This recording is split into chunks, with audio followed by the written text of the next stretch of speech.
우리에게 주시는 하나님의 말씀은 시편 38편 1절에서 22절까지 말씀입니다. 시편 38편 1절에서 22절까지입니다. 구약성경 829면에 있습니다.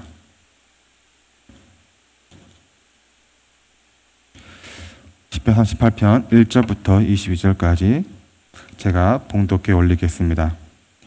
여호와여, 주의 노하심으로 나를 책망하지 마시고 주의 분노하심으로 나를 징계하지 마소서. 주의 화살이 나를 찌르고 주의 손이 나를 심히 누르시나이다. 주의 진노로 말미암아 내 살에 성한 것이 없사오며 나의 죄로 말미암아 내 뼈에 평안함이 없나이다. 내 죄악이 내 머리에 넘쳐서 무거운 짐 같으니 내가 감당할 수 없나이다. 내 상처가 썩어 악취가 나오니 내가 우매한 까닭이로소이다. 내가 아프고 심히 구부러졌으며 종일토록 슬픔 중에 다니나이다. 내 허리에 열기가 가득하고 내 살에 성한 것이 없나이다. 내가 피곤하고 심히 상하였음에 마음이 불안하여 시름하나이다. 주여, 나의 모든 소원이 주 앞에 있사오며 나의 탄식이 주 앞에 감추이지 아니하나이다. 내 심장이 뛰고 내 기력이 쇠하여 내 눈의 빛도 나를 떠났나이다. 내가 사랑하는 자와 내 친구들이 내 상처를 멀리하고 내 친척들도 멀리 샀나이다. 내 생명을 찾는 자가 올무를 놓고 나를 해하려는 자가 괴악한 일을 말하여 종일토록 음모를 꾸미오나 나를 못 듣는 자같이 듣지 아니하고 말 못하는 자같이 입을 열지 아니하오니 나는 듣지 못하는 자 같아서 내 입에는 반박할 말이 없나이다. 여호와여, 내가 주를 바랐사오니 내 주 하나님이 내게 응답하시리이다. 내가 말하기를 두렵건대 그들이 나 때문에 기뻐하며 내가 실족할 때에 나를 향하여 스스로 교만할까 하였나이다. 내가 넘어지게 되었고 나의 근심이 항상 내 앞에 있사오니 내 죄악을 아뢰고 내 죄를 스파함이니이다. 내 온수가 활발하며 강하고 부당하게 나를 미워하는 자가 많으며 또 악으로 선을 대신하는 자들이 내가 선을 따른다는 것 때문에 나를 대적하나이다. 여호와여, 나를 버리지 마소서. 나의 하나님이여, 나를 멀리하지 마소서. 속히 나를 도우소서. 주 나의 구원이시여. 아멘. 이 말씀은 하나님의 말씀입니다. 아멘. 시편 38편을 통해서 두 가지에 대해서 나누고자 합니다. 첫 번째는 고난과 죄의 연결성입니다. 다윗은 1절부터 10절까지 자신의 고난에 대해서 단식을 합니다. 그런데 그 고난은 다름 아닌 죄로 인한 고난이라고 말합니다. 다윗이 어떤 죄를 범했는지는 알지 못하지만 하나님은 다윗의 죄악을 징계하십니다. 주의 화살이 다윗을 찌릅니다. 시편 7편 12절에서 화살은 하나님의 심판의 도구로 사용되고 있습니다.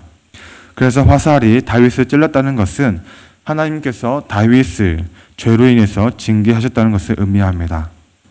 그런데 하나님께서는 실제 화살을 쏘실 일은 없으시기 때문에 하나님의 화살에 찔렸다는 것은 비유적인 표현이어서 자칫 다윗이 겪고 있는 고통의 수준이 얼마인지를 비유적으로 표현한 것으로 생각할 수 있습니다.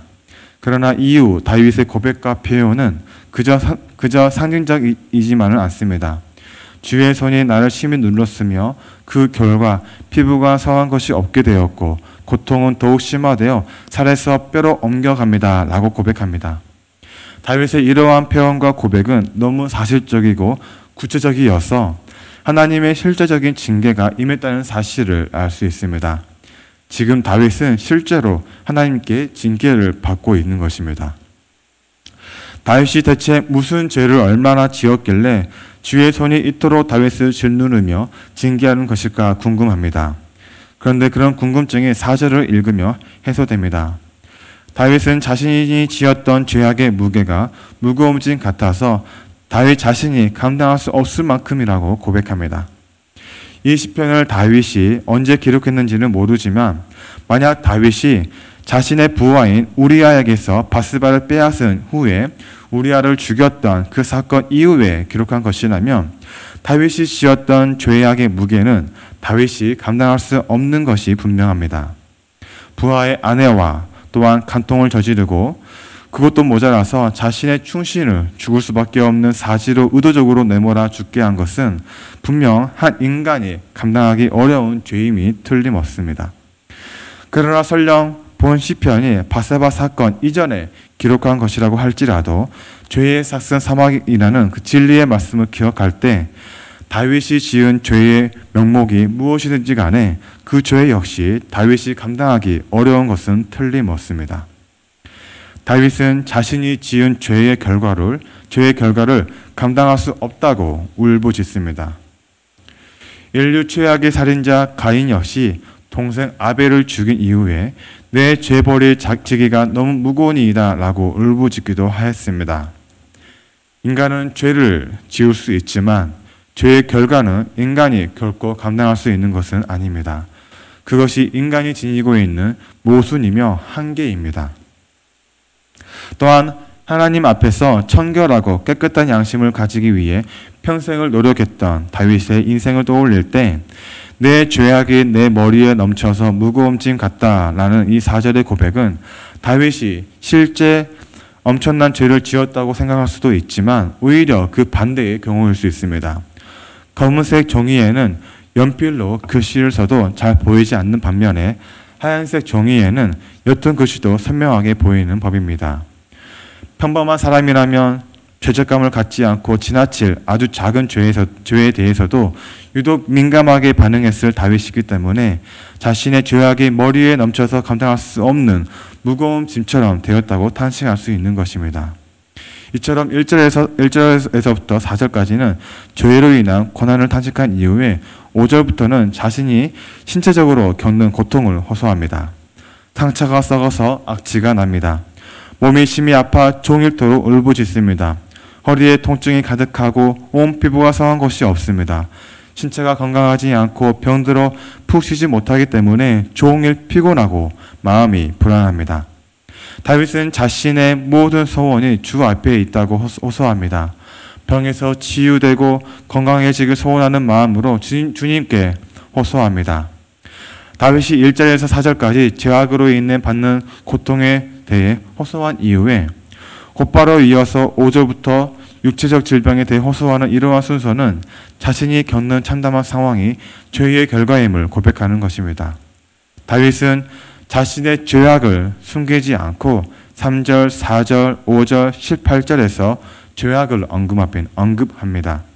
그는 자신이 겪는 고난이 자신의 죄악 때문이라고 정직하게 인정합니다. 따라서 우리는 시편 38편을 묵상하면서 해야 하는 일은 우리가 겪는 고난과 우리의 죄를 연결하는 것입니다.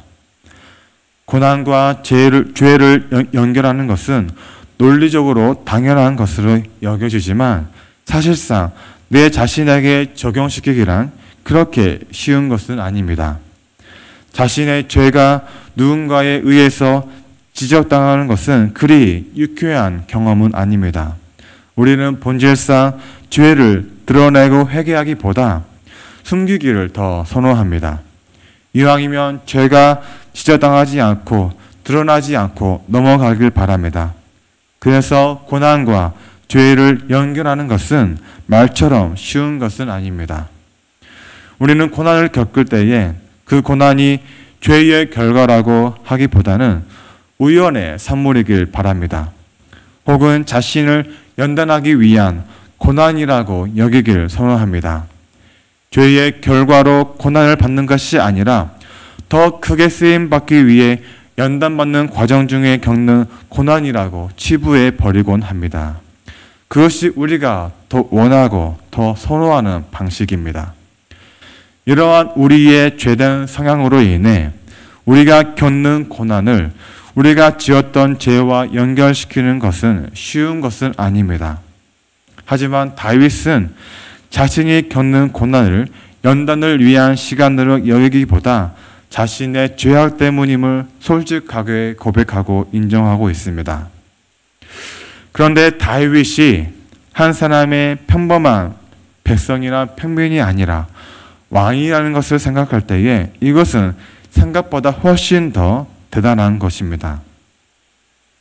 한 공동체의 리더나 대표가 될수록 자신의 치부나 실수를 인정하는 것은 훨씬 더 어렵기 때문입니다.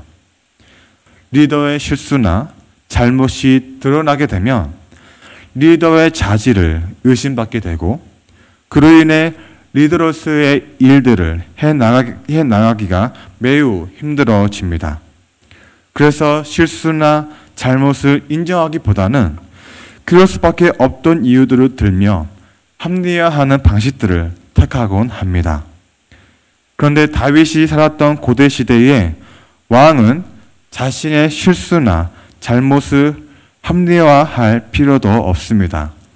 감히 왕의 실수나 잘못을 지적하는 사람은 없기 때문입니다.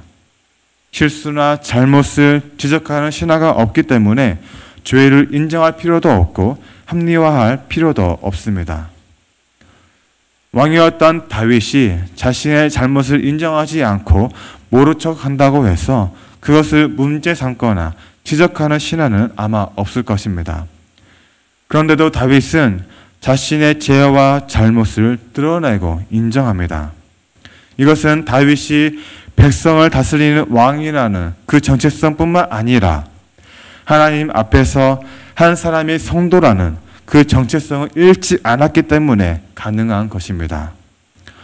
왕인 동시에 하나님 앞에서 한 사람의 죄인으로서의 그 정체성, 모든 백성을 다스리는 왕인 동시에 하나님 앞에서의 한 사람의 성도로서의 그 정체성, 왕인 동시에 죄와 잘못을 저지를 수 있는 연약한 사람으로서의 그 정체성을 잃지 않았기 때문에 보일 수 있는 태도인 것입니다. 우리는 모두 이 두 정체성을 가지고 있습니다.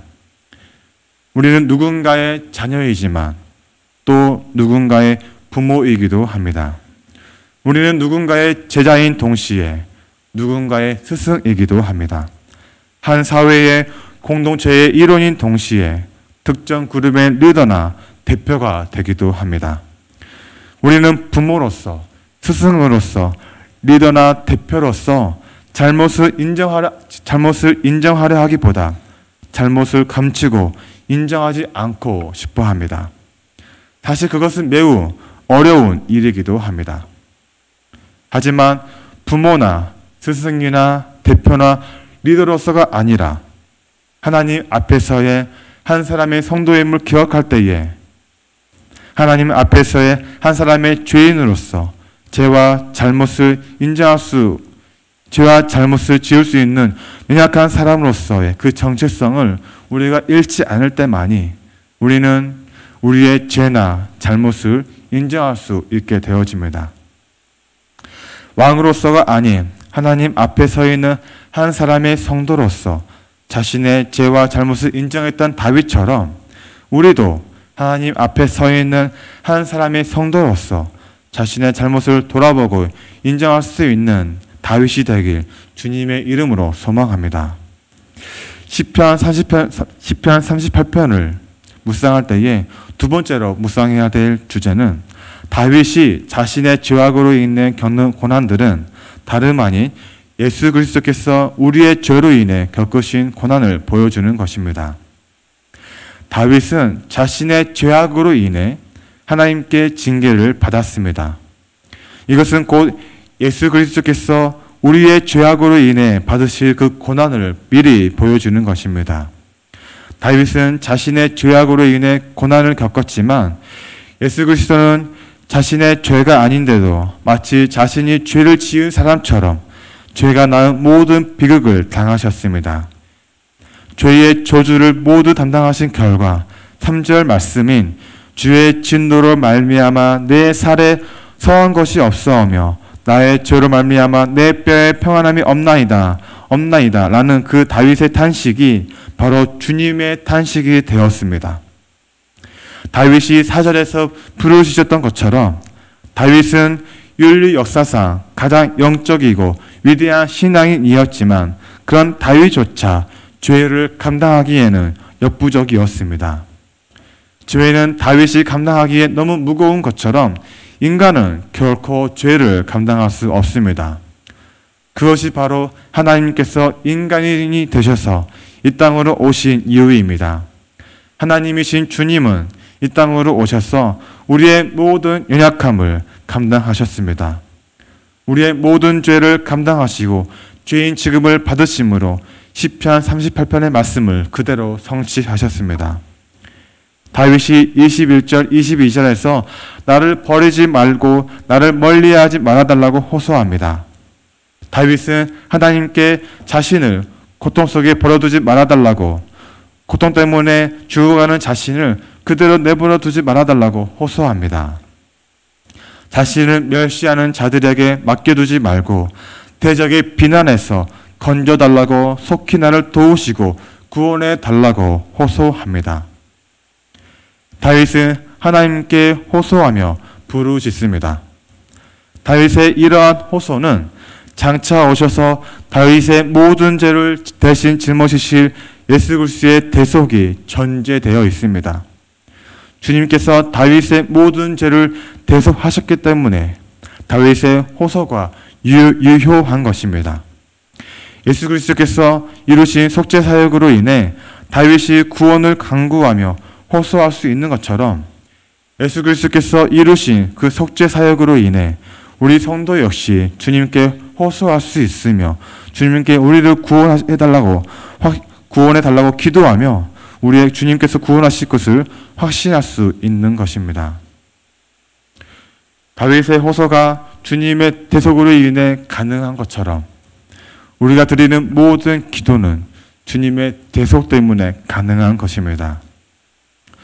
오늘의 시편 38편을 묵상하면서 우리가 기억해야 하는 것은 우리가 이렇게 예배를 드리고 우리가 이렇게 기도하는 모든 것은 우리가 성도이기 이전에, 우리가 하나님 앞에 어떠한 존재이기 전에 예수 그리스도께서 이루신 그 모든 사역 때문에 가능한 것임을 이 시간에 다시 한번 기억하기 원합니다. 우리가 기도할 수 있는 이유는 주님께서 우리의 모든 죄를 용서해 주셨기 때문에 우리는 주님께 기도할 수 있는 것입니다. 따라서 우리가 몇 시간을 기도하든지 간에, 우리가 어떻게 기도하든지 간에 그 모든 기도는 우리의 공로가 될 수 없음을 이 시간에 다시 한번 기억하기 원합니다. 오늘은 시편 38편을 통해서 두 가지를 함께 살펴보았습니다. 자신의 고난과 죄를 연결하는 다윗을 보며 우리들에게 자신이 지은 죄를 회피하지 않고 직면하여 회개할 수 있는 용기와 믿음이 있길 소망합니다. 또한 다윗이 겪은 고난을 통해 주님의 대속적 고난을 들여다보았습니다. 주님께서 우리를 대신하여 받으신 대속적 고난을 묵상함으로써 우리가 누리는 자유의 대가가 무엇이었는지를 항상 잊지 않고 마음에 새겨 믿음과 감사가 넘치는 삶을 살아가시길 주님의 이름으로 축복합니다. 우리 시간 함께 기도하실 때에 이 두 가지를 놓고 함께 기도하기 원합니다. 하나님, 우리가 신앙생활 하다가 우리가 지은 그 죄를 회피하기보다 인정하게 하옵소서. 또한 우리가 누리는 신앙의 자유와 이러한 모든 기도와 모든 신앙의 행위들이 우리의 자기 때문이 아니라 예수 그리스도의 대속적 사역 때문임을, 예수 그리스도의 공로 때문임을 다시 한번 기억하고 감사하게 하옵소서. 우리 이렇게 두 가지를 놓고 함께 기도하시겠습니다. 함께 기도하시겠습니다.